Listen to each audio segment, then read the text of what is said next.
গ্রামীণ জেলার প্রভারী সম্মানীয় বিজন মিত্র মহাশয় উপস্থিত আছেন।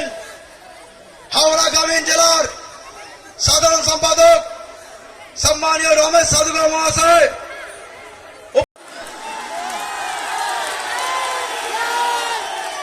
প্রথমেই বলে রাখি, চিরঞ্জি আপনাদের কথা দিল ওই গেঞ্জি কারখানা সম্বন্ধে, ওই প্রতিজ্ঞা আমাকে করেছিল বলেই আমি আপনাদের এখানে এসেছি। আমি বলেছিলাম যদি তুই এই প্রতিজ্ঞা পূরণ করতে পারিস তবেই তোদের এখানে আমি আসবো। সেই জন্য আমি এসেছি। কিরণকে এটা করতেই হবে, যে করেই হোক করতে হবে।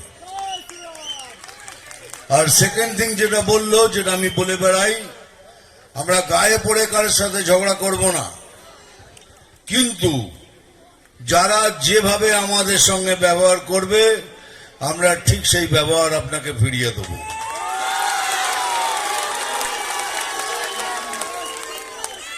তিন নম্বর যেটা শুনলেন এখন অবধি, যে আমাদের মহিলা বোনদের, এটা আমাদের যতগুলো বিজেপি শাসিত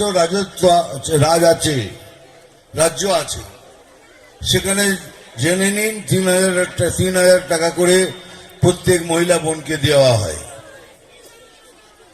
তো এখানেও দেওয়া হবে, কারণ এখন দিলে বলবে তো আমাদের কপি করছে, কিন্তু ওনার আগে থেকে আমরা ওখানে দিয়ে আসছি।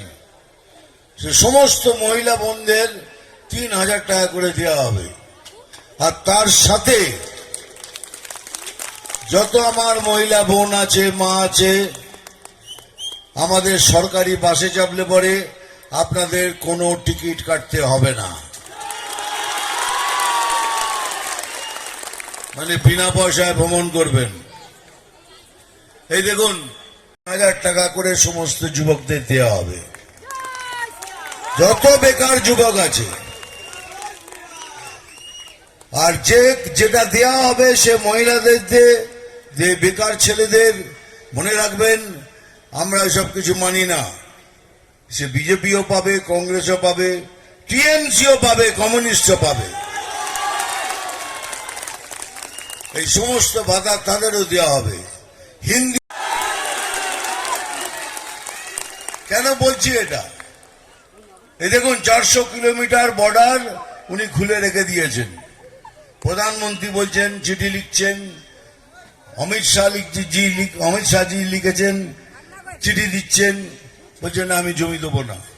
আপনি কেন দেবেন না? আপনার ঘরে শোবার আগে আপনি খিল দেন না? খিল দেন তো সবাই, তো বলছে দেবেন না। কেন দেবেন না? তার একটাই কারণ, ওইখান দিয়ে সবাইকে ঢোকাবে। আয় তোরা আয়, আমার ঘরে আয়, যেখানে বস, খাওয়া দাওয়া, আমাকে ভোট কর।